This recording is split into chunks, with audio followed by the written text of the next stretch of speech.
राजा हर्षवर्धन के द्वारा लिखे गए थे। नेक्स्ट क्वेश्चन देखिए, हर्षवर्धन की जीवनी है किसके द्वारा लिखी गई? अब हर्षवर्धन की जीवनी है वो किन्होंने लिखी थी? वो बाणभट्ट ने लिखी थी। ठीक है, नाम क्या था जीवनी का? हर्षचरित। ठीक है, तो हर्षवर्धन के दरबारी कवि बाणभट्ट ने हर्ष की जीवनी हर्षचरित के नाम से लिखी थी। हर्षचरित बाण की प्रारंभिक रचना है जो गद्य के वेद आख्यायिका के अंतर्गत आती है। ठीक है, आख्यायिका है ये। ठीक है, इसमें 8 उच्छ्वास हैं और इसके अतिरिक्त बाणभट्ट ने कादम्बरी की भी रचना की है। बाणभट्ट ने अन्य कौन सी पुस्तक लिखी है? कादम्बरी लिखी है। और क्या लिखी है? राजा जो हर्षवर्धन है उनकी जीवनी लिखी है। पुस्तक का नाम क्या है? हर्षचरित है। ठीक है, इसमें 8 उच्छ्वास हैं, ये भी आपने याद रखना है। अब नेक्स्ट क्वेश्चन देखिए, चीनी यात्री जो हेनसांग था, ठीक है, चीनी यात्री हेनसांग किस सम्राट के समय हरियाणा क्षेत्र में आया था?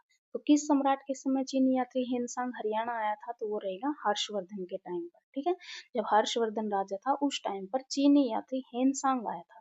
जो चीनी यात्री हेनसांग है सम्राट हर्षवर्धन के समय में हरियाणा क्षेत्र में आया था। हेनसांग ने अपनी भारत यात्रा के ऊपर एक ग्रंथ लिखा जिसका नाम है सी यू की। ठीक है, ये याद रखना आपने। हेनसांग ने जब यहाँ पर इंडिया में अपनी वो यात्रा पे आया हुआ था उस टाइम पर अपने हरियाणा में आया था जिसमें हर्षवर्धन जो थे यहाँ के राजा थे। तो उसने अपनी यात्रा के ऊपर एक पुस्तक लिखी है सी यू की, ये बहुत बार पूछा गया है।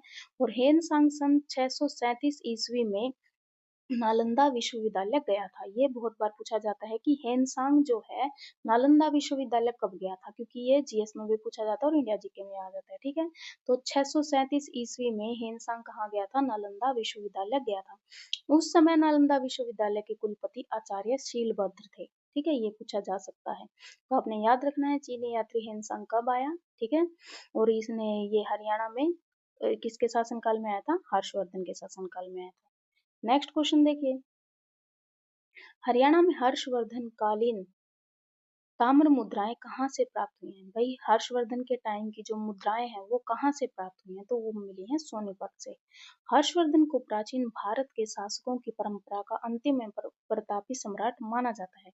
हर्ष का जन्म थानेश्वर के राजा प्रभाकर के यहाँ हुआ है। उन्होंने कन्नौज को अपनी राजधानी बनाया है। हरियाणा के सोनीपत स्थित जो टीले की खुदाई के दौरान यहाँ से योद्धे काल के सिक्के एवं हर्षवर्धन की तांबे की मुद्राएं प्राप्त हुई।